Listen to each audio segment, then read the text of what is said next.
Morning. All right, how we doing today? Jamin's good. A few others are okay. Everybody else is all right. Hey, let's wake up and let's get with it. My name's Wes. I'm one of the pastors here, and um, oh, where's Julie? Hey, real quick. Um, sorry, I just found this. I meant to give it to you like a few weeks ago, and if I don't, I'm gonna forget. It's for the wall back there. Um, you guys know what I'm talking about, right? Like this happens. Come on. Um, that's life right there. Um, anyways, welcome to Ridge Church. If it's your first time here, we're normal. Um, and hopefully you feel welcome. And if you're like, well, we'll wait and see, you don't know me that well, that's okay. You don't know me that well either. And what I would say is hopefully what you find is real people. And that's really what we're going to kind of talk about today. And what I mean by real people is a lot of times in church, I think we experience like the masks that people put on. We got to look a certain way, be a certain way. And what I hope is that you find that that's not who we are. And if it is, politely just call it out and say, I know you. That's not you. And then maybe we can come together and figure it out. Does that sound like too much? No? All right, cool. Well, hey, we do interact quite a bit, at least I hope to. I challenged Lindsay a few minutes ago. Um, I think let's just set it, Lindsay. Let's just set this in stone. I'm putting it in front of everybody at this point. I think for like the Sunday near St. Patrick's Day, we should have nothing but gingers up here. And I feel like today we almost got close, right? We were closer, but we really have some ginger potential in this church, okay? And I want to push the boundaries. I don't know what will happen, though. Science has not confirmed whether that puts us at risk or not, but we're going to try it out, okay? So if if you haven't figured this out, I love it when you interact because it lets me know if what I'm saying makes sense or if it's connecting. We are not in Romans today. We're in Lost Cause.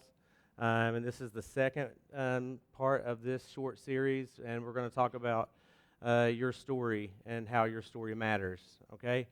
And I think this is really important. So let me just throw this out. If you haven't gone to the app for the YouVersion Bible app, I'd recommend it. Today is a good day to use it. The reason I say that is on the events page, that's where I put all my notes. And there are actually a lot of notes in it this week. I mean, you can write it down. Like, I can't read my handwriting, so, like, I couldn't do that, but you might have, like, normal people hands. And if you do, then your handwriting will be fine. But the event page actually has all of it captured. So I highly recommend it today because today is more of a note-heavy teaching, I believe. We're going to go through some tips about sharing our stories and stuff like that, but then we're also going to figure out what order my notes are in. We'll try that. I don't really know. But hopefully what we do is when we leave here today, we find that we have joy and understanding that every single one of our stories matter and have eternal value. And you may be like, well, you don't know my story. You're right, and I don't necessarily have to. Like your story and my story, as different as they may be, are not the most unique. There are other people in this world that will be able to relate with what you have been through, are going through, or will go through. And it's in sharing our stories that we see God work some of the most amazing things. It'll bring joy in your life when you start to see God at work in the stories, even in the bad stuff. All right? So, one, we want to understand that all of our stories carry eternal value. We also need to see that the Bible actually provides some terrific examples of storytelling that we can learn from. We're going to go through maybe 3. We'll just see what happens. I've got 3 picked out that I plan on using, but I don't know. I'm just going to kind of just wait and see because today is one of those days. But this is a book of a lot of stories. And they really are amazing stories. I love the Bible. I love the Bible because I can see so many stories that I can relate with people with real struggles. Now, the thing that's also very important is that we understand that this book is not about us, but it's about Jesus. We get to see Jesus at work in our messes and in our like really cool stuff. So it's not that he's always only at work when we screw up and drop the ball. It's in everything. God is at work. Even today, you are here because God brought you here. And whether you believe that in faith or not is irrelevant. God brought you here. You could have been anywhere else. You could have even gotten in your car with all intentions to come here and got hit by a train. I don't know that we have trains in Oak Ridge. It could have happened, right? But Jesus brought you here. So let's see what that means. And then the third thing would be that we need to use these tips and actually utilize our stories regularly as we go and make disciples of Jesus. So when I was in high school, I was in an after-school program for at-risk youth, and not in the sense of like, as a gangbanger shooting people. I was relatively pretty good in high school. I had my own, things and all that stuff, but I wasn't, a mass murderer or anything, which is good. As a side note, we can applaud that I didn't murder people in high school. But what I grew up in a very low-income community, not with a lot of resources. I grew up in a family that was in a lower income, in the lower income community, without a dad in the picture. All of the things that you would look at from a statistical standpoint, and you'd say, unlikely to make it. And there's a statistic for that for a reason. Like, really, people in that same scenario don't typically make it. They usually end up with, a criminal record or incarcerated or dead or stuff like that. And I can even say that most of the people that I went to school with, that's been true, that were in my position. I'm one of the ones that made it out. So anyways, I tell you that because I was in this program designed to help give people a better chance of getting out of those scenarios and getting like an education, or at least having an opportunity before them. Well, on this particular Saturday class, which again, as I tell this story, it sounds like really it was for people that were definitely doing stuff they shouldn't have been doing, because I was out of school, I was on a Saturday, and then I was still doing stuff, and I still got in trouble. And then I got stabbed. So that was part of the story. So I was, I know, sidetrack. It was a field trip day, to be honest. So I got stabbed. I want to say it was like math class. And I know, I don't even understand how one gets stabbed in math class, but I did, okay? And you guys can probably fill in this sentence, but snitches get what? In this sense, I needed stitches, but I also didn't want to get stitches based on the principle of being a snitch. Does that make sense? Okay. Now, on top of this, and my mom's here, I don't even know if I've ever told you this story. Did I? Yeah, it was Mike Anderson, by the way. He's now snitched. So I'm too old now. What? I had a really funny dark joke, but I'm not going to go with it. It was way out of bounds. But anyways, this guy, I like to say he didn't mean to stab me. He just happened to have his pocket knife out, and it went into my arm, okay? And it was actually pretty bad because I bled a lot. And, like, to the point where, honestly, I should have probably gotten stitches. I probably could have died. Like, it was artery, that kind of stuff. Like, stopping the bleeding was really challenging. But one thing I learned growing up pretty poor was you get creative, right? You figure out, how to do this. And MacGyver was really big back when I was a kid. So what did I use? Duct tape. So this was at LMU. So if you guys know where LMU is in Harrogate, Tennessee, I go and I start searching classrooms, which really makes you wonder what they're doing in universities when they don't lock up classrooms when you have a whole bunch of high schoolers there. But anyways, I found some duct tape and toilet paper. I made a little patch for my arm so I wouldn't bleed and stop the bleeding. All because, one, I knew that if I went and told that Mike stabbed me, one, I probably wouldn't get on the field trip, and that was really the key. And he might get in trouble, and since he's from my hometown, guess what? There's a sense of loyalty even if someone stabs you, right? You guys are probably like, what is he talking? No, there's no sense of loyalty. Well, you didn't grow up in a small town mountain community. There's a real thickness to it of, no, man, like if he called me today, I'd still have to help him. It's just the rule. It's a code that we live by, okay? Well, anyways, I didn't die, obviously, and I got to go on this field trip. One of the first places we went was Easttown Mall, and this was before Easttown, you really had to worry about getting shot. Like, it was like, oh, you could go and shop, and then the occasional mall fight or something, but nothing like it used to be before they closed it. Well, anyways, there was a basketball set up in the main food court, so we did, basketball hoop we were shooting to win like a prize, and my buddy got a T-shirt, so now I had something to cover my blood-stained shirt, which obviously was, blood of mine. So we do this, we end up leaving the mall, and you may be like, where is he going? Just hear me out. It's amazing.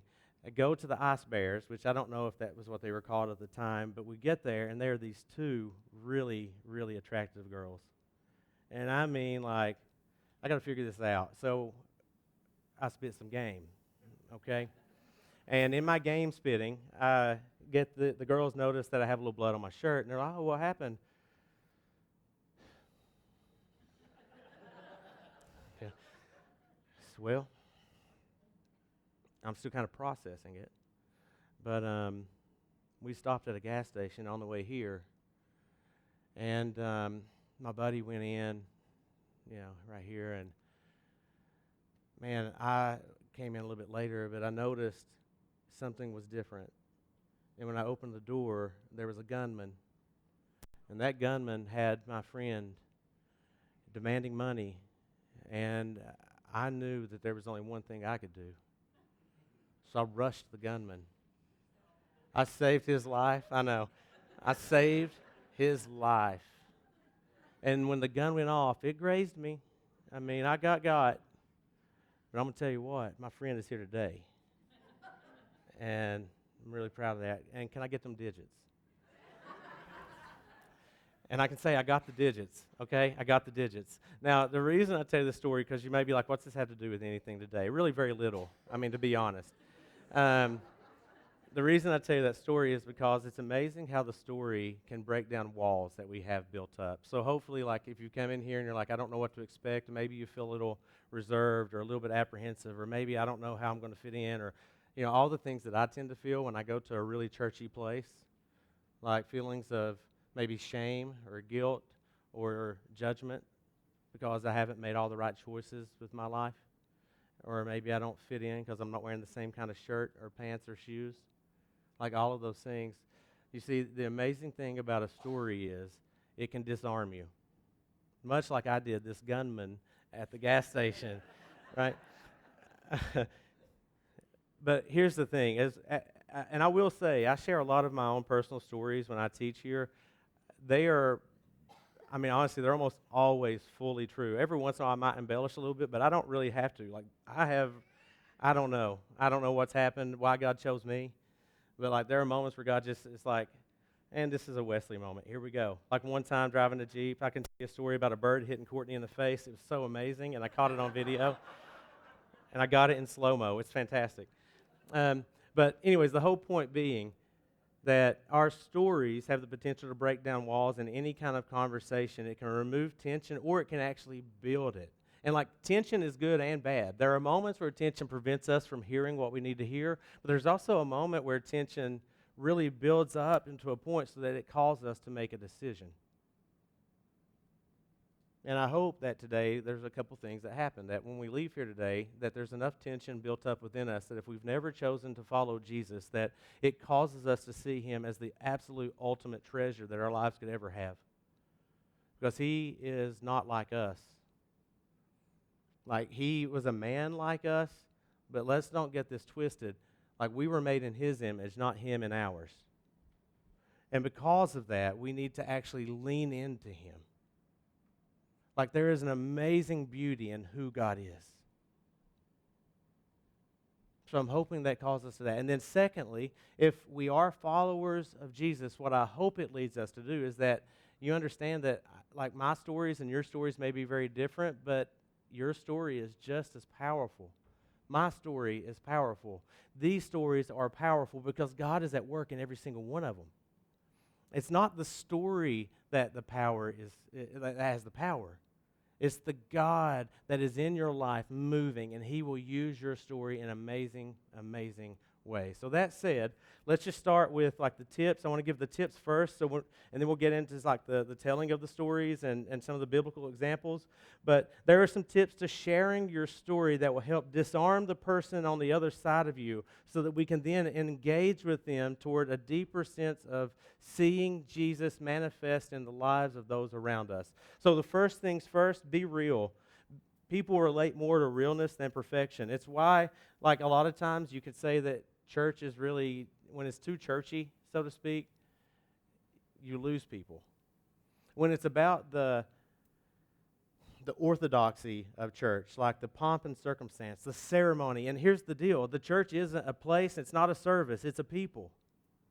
So it's not about what we do, it's not about like what it looks like, it's not about this, that, or the other. It is truly about us as the people of God doing what God has called us to be. That's the church. We're following Him. So be real. Be honest about your struggles, doubts, and failures. Julie hit the nail on the head. I think a lot of the mess in my life I made after being a professing follower of Jesus. And while that is sometimes hard to let go of, the fact that I'm not held to a perfect standard, but I'm clinging to a perfect God, and that's two very different things, it still bubbles up. But I have to understand that grace is not just a one-time thing. It's something I need to lean into every single day, that God has His grace for me. So my doubts and my struggles and my failures are something that can connect. Don't over-dramatize or sanitize the details. Just be legitimate, be authentic, be who you are, and let your weakness highlight God's strength. Second, you're not the main character in your own story. Jesus is the main character. So at the end of the day, even though your story is centered about like what's going on in your life, we should leverage our stories so that we can actually point back to the fact that Jesus is the very reason for the story to be shared. And you'll hear that. Hopefully I'll give some good examples out of my own life, but also through the biblical example. Emphasize how Jesus shows up in your pain, confusion, joy, or transformation, and then point the focus back to the hope and grace of the gospel. And then 3, use your before, encounter, and after framework. What this means is before I met Jesus, I was like this. Now I've met Jesus, and this is how He changed me or woke me up. And since then, this is what my life looks like.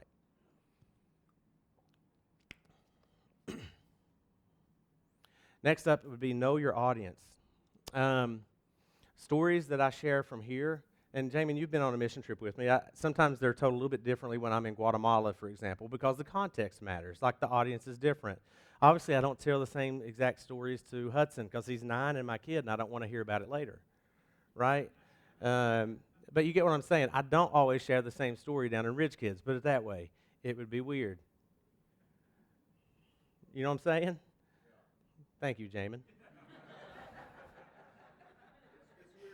It's weird anyways, but it can be weirder, right? It can be weirder. Yeah. So know your audience. Consider their background, their struggles, and their spiritual openness. There are moments where you go full face like, hey, I'm going to share it all right now, and then there are moments not. I said this to one of my friends that was here in the first service, one of my baseball coaches. I said, I don't put salt on my cereal. And what I mean by that is words are like spices. There are appropriate times to use them for appropriate recipes. That doesn't mean that you change the story or you're switching up, you're not even being truthful. But there are just some moments where you don't put salt on cereal. But man, salt on a steak, fantastic. So use your words like spices. Know your audience, understand what is the type of approach that will actually land. This is important. Tailor your language to be understandable. Avoid churchy terms. I'll be honest, once people start using churchy terms with me, and I'm a pastor, I just completely ignore you. I know, and if that's you, I'm just telling you, I ignore you. It's okay. Most of the time we use churchy words to avoid the real of what we're trying to say or to, try to sound like it's a Sunday school quiz and we're trying to hit the Jesus answer every time. And most people don't buy it. You know what I'm saying? Like, I don't go around saying, I just thank God I'm sanctified. Anybody do that today? Like you go to McDonald's, you order, and they're like, well, how are you doing this? I'm sanctified. Yeah. And I'm going to get that on a McDouble, right? And that person thinks you're insane, okay? Share parts of your story that they're likely to connect with most. So whenever I speak at recovery meetings, for example, I share the side of me that I don't always share here. And it's a lot more blunt, which I know might sound weird. Again, because they're like, is it not now? I mean, it can get worse. And then keep it concise and focused. And listen, I'll be honest, that's probably my biggest struggle, is I feel like I have a lot of stories. Again, I got mistaken for a Backstreet Boy once. Like, this is a true story. My mom's here. You can ask her. I have weird stories, so sometimes it's easy for me to just jump into it and just be like, well, I can tell you this. And oddly, I try to tell them when they come to mind because I've forgotten a lot of my stories. I also made a lot of really bad choices in college, obviously. So there's a lot of short-term memory loss, if you get what I'm saying. Um, so anyway, it's working through that still. I'm not a finished product. That said, that's your guardrails. They're in the events page. Hopefully you've written them down or you have that because honestly, those are so important. Because guess what? Your story and my story, again, even though they're different, even though they're not necessarily unique, they are powerful. The question is will you be you? Will you be the real you? Not the version of you that you think you're supposed to be on Sunday morning. I said this in the first service, I'll say it again, and I'll say it anytime anyone asks, but there's a reason I don't typically wear a lot of I dress the way I dress at my house when I speak on a Sunday morning. I do that not out of disrespect for anyone that's like, well, on Sunday, you're supposed to wear Sunday best, and listen, agree to disagree. I don't know. I know that there are a lot of people that already feel uncomfortable when they come to church. And I relate with them way more than I probably do the person that says you need to dress your best. And that's not a criticism of anyone that feels like you should dress a certain way. Like, that's you, man. That's your world. Live in it, thrive in it, be in it. God bless you. I'm not there. This is me.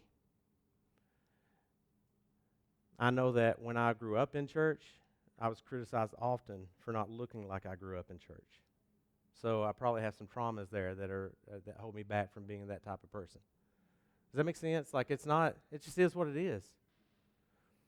Now, let's look at some of these biblical stories and let's just get some examples because, again, the Bible should be our marker. And we're not going to read the whole thing, but turn to John chapter 4. And this is a story that if you grew up in church at all, you're probably pretty familiar with it. But it's the woman at the well. This is the story of the Samaritan woman.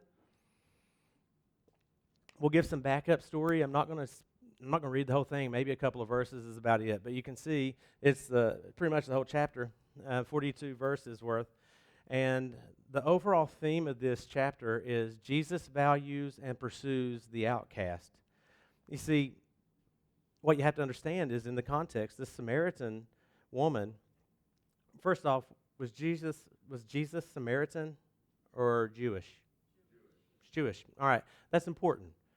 And this is why sometimes we got to think about the details in the context of our story. The Samaritans and the Jews were not friends. All right? Jews looked down on Samaritans, and Samaritans felt that. It wasn't like it was like the unspoken thing. No, they knew they looked at them like they were dogs. So, here's a woman that is now being approached by a Jew that already thinks of her as less than. And now, again, this is not really the truth, but this is the mindset, right? She's coming to this well, and she's going to get water in the middle of the day. So again, there's some questions here. Why the middle of the day? Well, the woman was going at the middle of the day because not only was she rejected by the Jewish people because she was a Samaritan, but she was rejected by her own people because she was living with a man that was not her husband, and this was actually like the fifth dude. So, yeah, that's a lot, right? And Jesus meets her at the well, and he actually talks to her. Now, I can imagine the way she's feeling in this moment, a feeling of, great. Not only is this man here to either abuse me or condemn me, but he's also Jewish. So not only from my social choices will he condemn me, but because of my ethnicity. The mistakes that I've made, the choices I've lived in, the things in my past, this man is going to break me. Can you feel that vulnerability in this woman for the moment? You ever felt like you see somebody coming down the hallway and you know that they're judging you? And they may not be judging you just because of the things that you have done, but maybe they don't know you, but they're looking at you and they think because you look different, they're going to judge you differently. Anybody? I can relate with this. Right? We can relate with this. All right, now listen to this. This is a story where Jesus then leans into her and reveals to her the knowledge of her life, and he makes her an offer of everlasting life. And he does this in a powerful way to show that no one is too far gone for him. His encounter with her leads her to become one of the first evangelists that we see. And the teaching point for us is that God sees past our labels and he meets us where we are. And I love this verse. Like, John 4:29 is going to be the only verse we're going to read out of this. And before we do, I want you to hear this from her story, all right? Like, just summarize this from her. She is an outcast in the middle of an outcast people group, and her choices and circumstances only created for her hardship, rejection, pain, sorrow, ridicule from everyone around her. And yet we see in this story, her very story being rewritten by Jesus to the very point that she is released from the weight of shame from her past, and she leverages it as a part of a remarkable journey to see other people come to know Christ. And here's how we know that. Verse 29. Come and see a man who told me everything I ever did. Could this be the Messiah? This woman was going to get water at lunchtime because it was the only time she could go and have peace.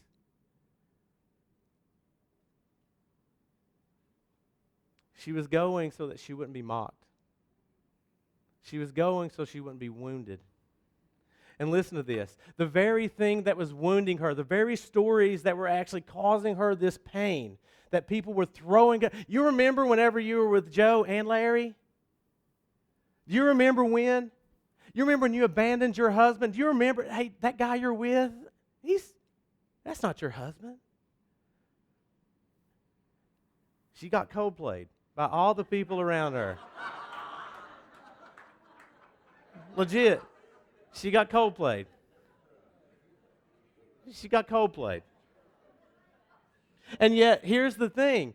She uses that very story, the very past that people were just condemning her for. She didn't go and say, hey, I met a man that forgave me of my sins. She goes and says, you know all those things that you guys were ridiculing me for?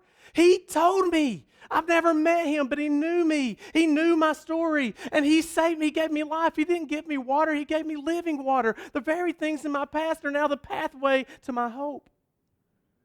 I'm not ashamed of these anymore because I'm free from it, because he gave me water.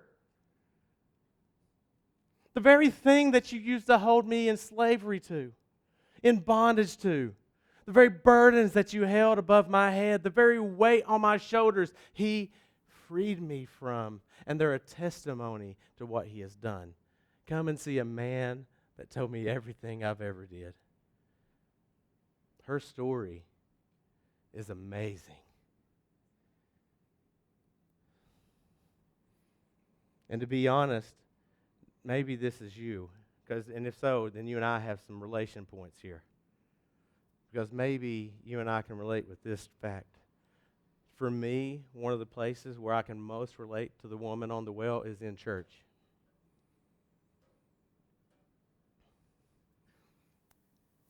Because it's so much easier to come in here when we have our masks on.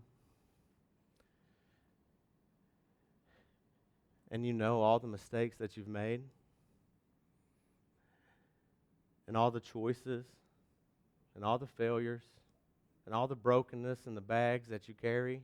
And you come in, and as soon as you do, you start to see all these people with the bless your hearts. And the God has the plans.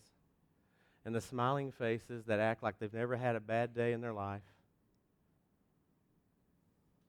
Because we feel like we have to put on a front and say, no, my life is, everything is awesome. And in reality, we're all wounded. Every single one of us have wounds. Listen, I love the church today, but I have not always felt that way.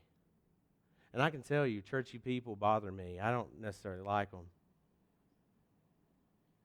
But there's a difference between being churchy and being the church, and I hope you understand that. Because the church is real, and churchy people think that there's some kind of mark that we have to hit and look like. And then when someone else around us doesn't hit that, we feel like it's our job to make sure they know that they're not in the right place and they should be put in their place and they should be fixed. And yet God tells us, Jesus tells us that he desires mercy, not sacrifice. It's not about being put together. It's not about having it perfect. It's not about being right. Listen, for me, the choices I've made in my life, between struggles with addiction, between struggles with any number of sin, between, you know what, I have the weirdest senses of humor, I have this, I have that, like I've struggled with this, I grew up with like all of these things. I can remember one time a lady at church, I came in wearing pajama pants on a Wednesday night. And I can remember to this day her coming up to me and leaning in. I mean, it was like this. I just want to show how awkward and stupid people are. It was like this. I just started this. You know that you're supposed to wear clothes that are decent in this building because that's God loves you and you should dress better than this, Wesley. So, yeah. So, well, I did come in today, and maybe you should clean up your act before you worry about cleaning up my outfit.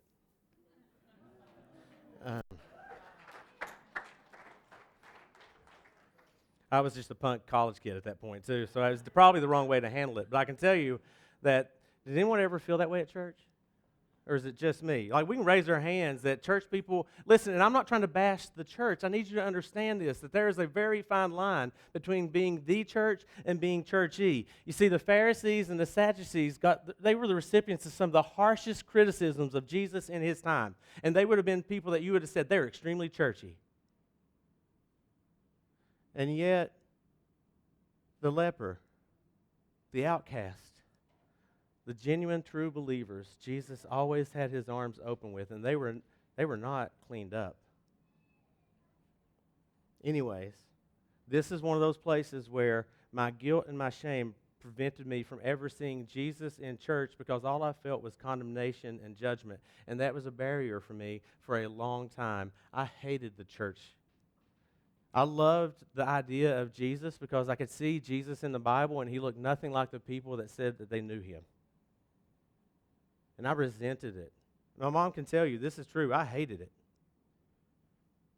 And I'll be honest, I'd be lying if I said I'm over that.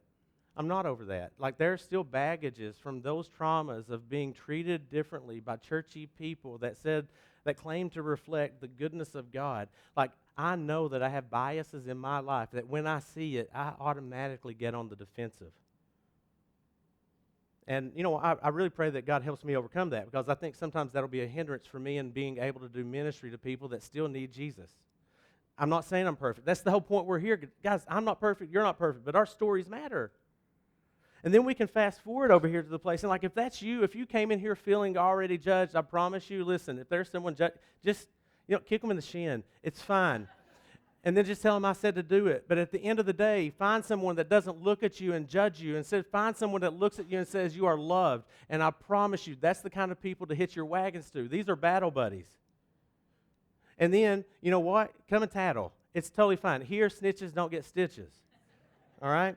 Now, the next one is the woman caught in adultery. We're not going to read it either. It's in John chapter 8.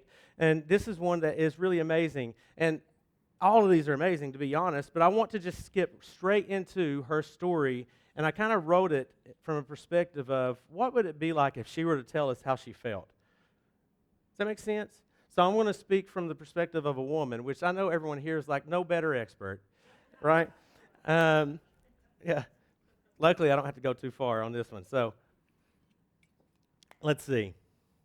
Just imagine this woman, and I want you to feel the weight of this. Because this is a story. I was caught. I was caught. It wasn't that someone just whispered or were quietly judging me. No, I was caught in something that even today would turn heads and spark a scandal. But let's be honest, today we live in a world that's so saturated with sexual expression that maybe some people would even shrug it off. And maybe we'd even do that in church. We won't say it out loud. Nobody's going to raise their hand for this, but they may say, well, her husband probably wasn't meeting her needs. You go, girl. You deserve better than that. It's justifiable because of the way he treats you. We at least know it wouldn't be surprising in our culture, but in my world, it was scandalous. It wasn't just scandalous, though. It was a death sentence. There are no excuses, no therapy sessions, no posts to explain my side of the story, just the weight of shame and humiliation and the cold certainty that I was going to die, and not quietly, but publicly, stoned, dragged into the street like garbage. No friends, no family, no dignity, no second chances.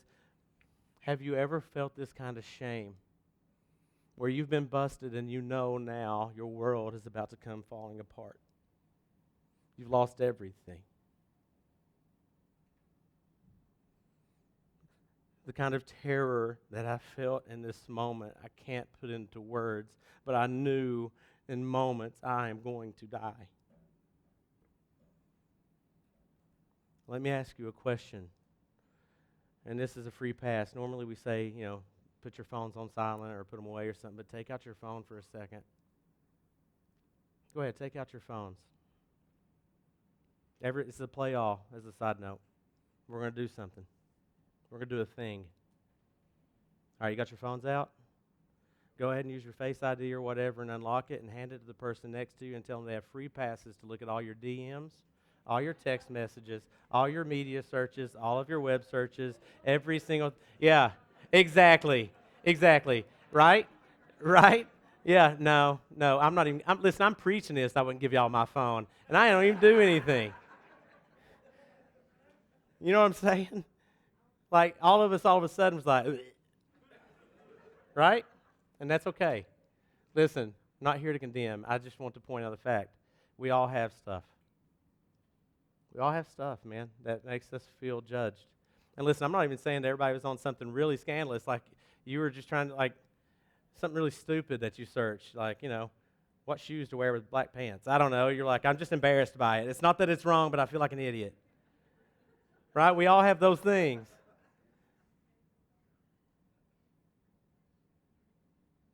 Did it make you feel vulnerable for a minute? Alone, maybe? Imagine this woman.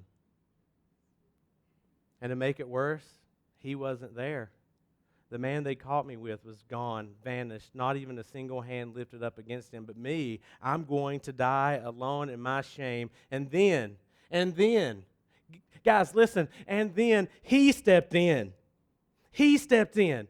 This man, I didn't even know his name. This man stepped in between me and these other groups of men. They had rocks, they had stones, they were going to kill me. I didn't even know his name, but he stood between me and death. He didn't raise his voice. He didn't wave his arms or try to argue. He simply stooped down on the ground and wrote in the sand. And then when he stood, everything stopped. The men holding the stones, they dropped them one by one. Plop, drop. Till it was quiet. And the man, he looked at me. He didn't look through me. He looked at me. He saw me. Oh, how I'd wanted to be seen for so long. It's one reason why I found the company of other men, because I wanted to be seen. And this man stood between me and my judges, and he saw me. He looked at me, and he saw me. I braced for judgment. I closed my eyes waiting for the blows to come. Words, stones, something. But instead, he said, "Woman, where are they? Has no one condemned you?" I looked around, and everyone was gone. "No one, sir," I replied. And he said the words that would breathe life back into my bones. "Then neither do I condemn you. Go now and leave your life of sin." I don't have a theological explanation. I can't tell you the how or why of what happened that day, but I can tell you this: I was dead and he gave me life. I was covered in shame and he wrapped me in mercy. He must be from God, because no one else would have done what he did. No one could have loved me like that. I walked into that moment expecting death, and I walked away with a new life.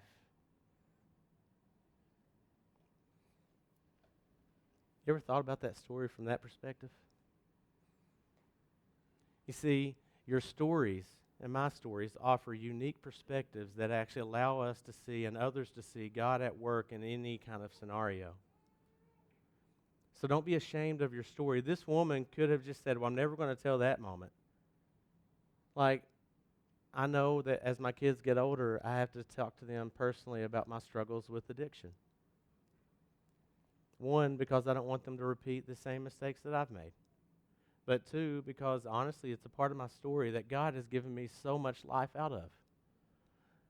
Like, I don't always share all of my stories because I never want to glorify the sins that I've committed, but I do want to glorify the King that saved me from them. So I share aspects of my stories from here. And depending on the context, more. But at the end of the day, the whole purpose isn't to share my story, but it's to point to a Redeemer that gives me hope. And in my stories, the struggles with addiction and relational dysfunctions and brokenness and feelings of inadequacy and unworth and the feelings of being judged and carrying shame and guilt, like all of those things, the reality is there was a man that stood between my accusers, and he rewrote my story, and he said, "This young man, you may feel all of these things, but you need to understand that I've given you a new name. Your identity is not who you were, but it is in who I am, and I love you."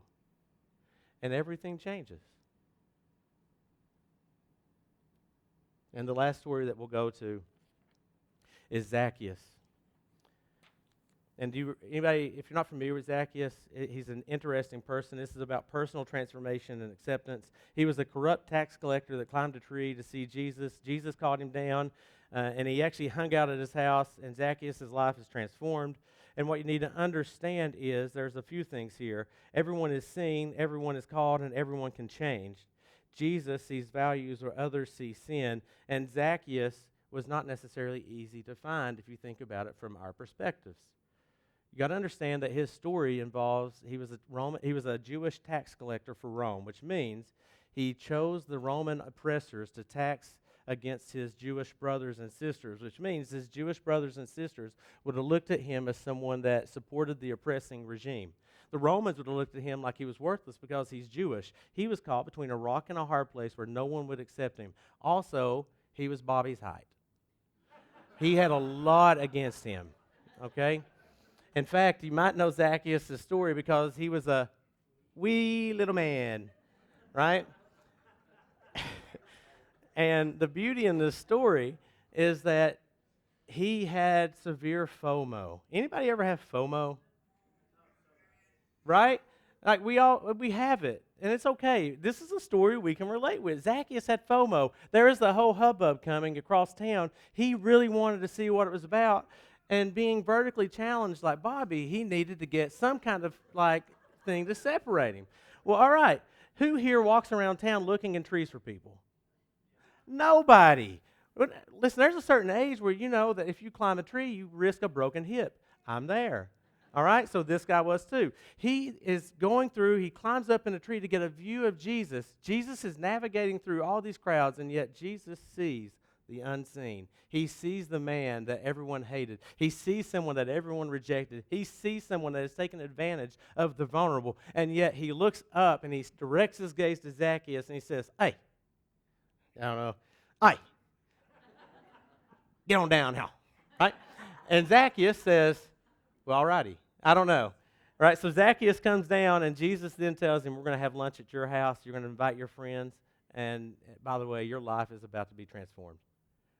Right? Now, I know I'm really adding a little bit of wordage here just to kind of create the story, but essentially, this is exactly what happens. He goes to Zacchaeus' house. Zacchaeus not only encounters Jesus face to face, Jesus was seeking him out. And guess what? You may feel like you can hide yourself in the crowd, whether because you're not tall or because you can fit in. But the truth is, Jesus is seeking you out. And if you didn't know that today, listen, Jesus loves you. You can't hide in the crowd any longer. He is looking for you. His Spirit is searching you. He already knows your story. He didn't go to Zacchaeus because he was guessing. He had a hunch that he might be a decent dude. He knew exactly who Zacchaeus was. And he already knows everything about you. And yet he still chooses you. So if you came in here today thinking, but you don't know, you're right, I don't know. Thank God it's not up to me. He does know. And he still loves you. He isn't worried about the details. He isn't worried about, well, that was the one thing I couldn't handle. That's not Jesus. That's a counterfeit gospel if you think that. And that comes from a place of lie and deceit. Jesus is coming from a place of hope and truth. He already knows it all, and yet he loves you. Jesus said to Zacchaeus in verse 9 through 10, he said, "Today salvation has come to this house, for the Son of Man came to seek and save the lost." Now,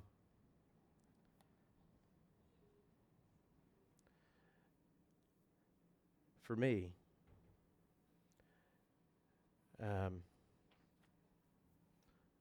I can relate with Zacchaeus a lot.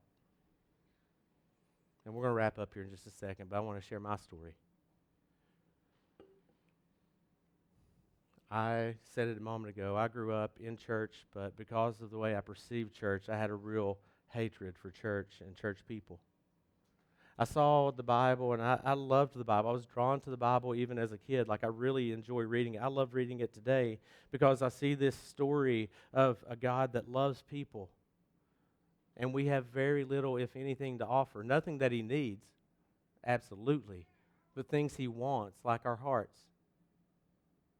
And then I would see growing up that I could focus on the dysfunction and the way that we as people lived out that reality of how God is to us and then us to other people, and they didn't always match up. And I'm not saying that I grew up in like the worst church on the planet. No, it's a beautiful church. But I'm telling you that God has wired us all a little bit differently, that we perceive things differently, and we see things, and things stand out. That's why having multiple people share witness testimonies help brings together a full picture.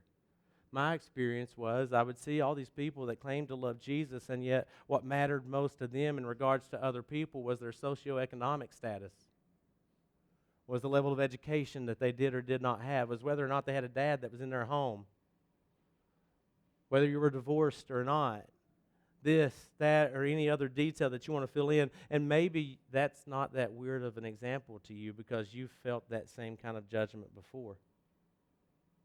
I hated it because I saw a God that was different than what his people looked like. It made me resent the church, and I was willing to walk away from the whole thing. The old baby with the bathwater story. I resented it for so much of my life. And yet, one day, God played a joke on me. I like to say it that way because I really can't explain it, except God acted in a sovereign way that I can look back now and say is undeniably an act of God. I stopped by my mom's pastor's office on my way to go smoke weed before work. I don't know why I stopped, but I did. And he invited me on a mission trip, and I said yes before I said no. To go with the people that I don't even like, to a place that I don't speak a language. I hadn't ever been on a plane, and I said yes before I could say no. And I left his office, I went and smoked my weed and went to work. I'd like to say that that story ended with, I got saved right then and there, and I never made a mistake. That is not the case. I get ready for this mission trip. My mom's here. You can ask her. You can verify everything I say. I took books because for that 1 week in my life, I became an avid reader because it was my one way to ignore church people. I'll read poetry this week. That's it. It was the Lakers in the finals, so I thought, well, I'll find a TV. I had all these plans to avoid every single person that was going on this trip. God, you'll get my good deed for a week, but that's it. I don't know how I got to here, but I said, yes, I'll feed the poor, whatever they do in the mission field. You get this 1 week, but I'm coming back, and I'm going back exactly to where I was. That was all of my intent. And I'd love to say that I wish I was being dramatic. I am not. This is where my heart was. I hated the church. I don't know what we preached about that first message. I have no idea I don't know what the scripture was, don't know what the pastor said, don't know, no clue. I have no idea what was taught. But I can tell you, Sean, as clear as I can see you in this moment, like I was here in this moment, and I could hear God say, I'm not saying audibly, I know in my heart that God spoke to me in this moment, and he said, I'm sorry that you've always felt rejected. I know that's hard. I'm sorry that you felt like you haven't been loved. And I know that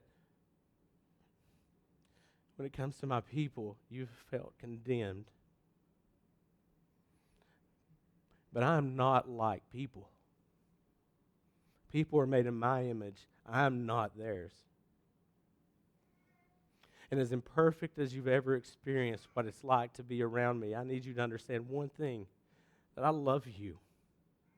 Every single thing about your life, the mistakes, all of it, I am here to forgive you. I'm with you. I'm for you. And I'm sorry that you've had so much hurt in your life, and I can't even promise that the rest of your life won't have hurt in it, but I tell you that I love you. And it changed everything. I'd love to say, Julie, I'd love to say that from that moment on I got it right. I was probably the worst missionary on record. I went to the mission field after this. I did not know what it meant to be a Christian or what it looked like, so I just still did my own thing. But I loved Jesus. I just loved Jesus, and I liked to party. All right, so that was my mission experience. That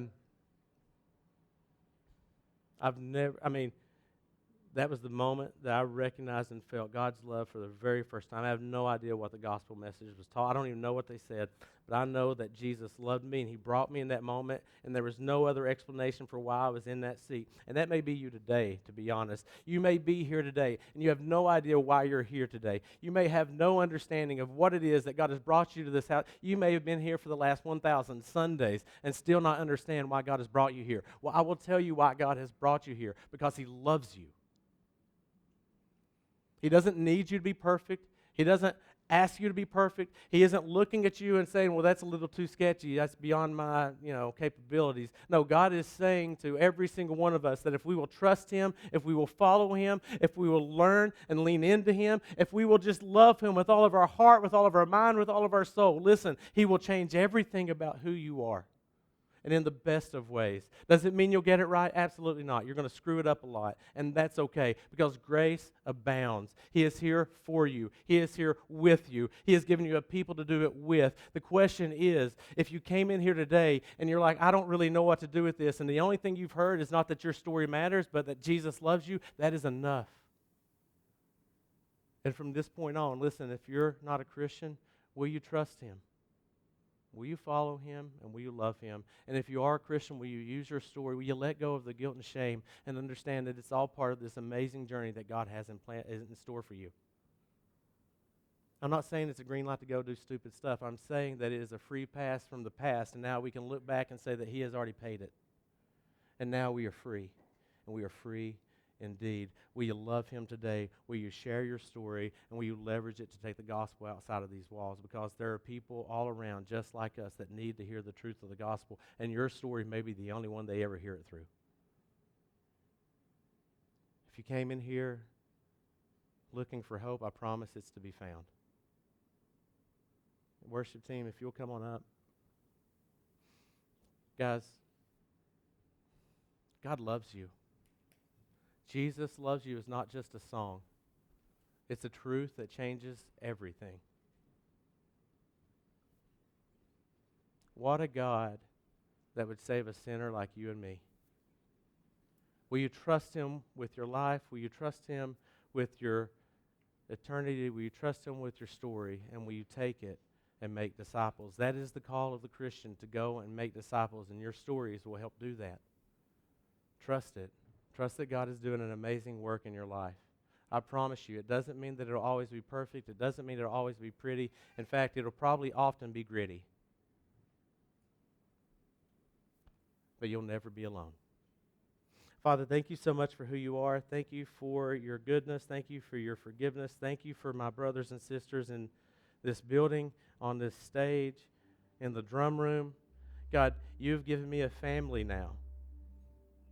I had such an anger and a resentment for your church for so long, and you took and changed that reality for me that I have a family now. Is it perfect? Thank God it's not, because it means I still fit in. Is it purposeful? Absolutely. because I have someone to walk through life with. And God, there are people here looking for someone to walk through life with. Help us to be those people. Help them to see your truth, that they have that in you fully, and they have it in us in some way. God, give us the confidence and the courage to speak out and to step out in faith and to follow you with everything that we are. And we ask this in your Son's amazing name. Amen.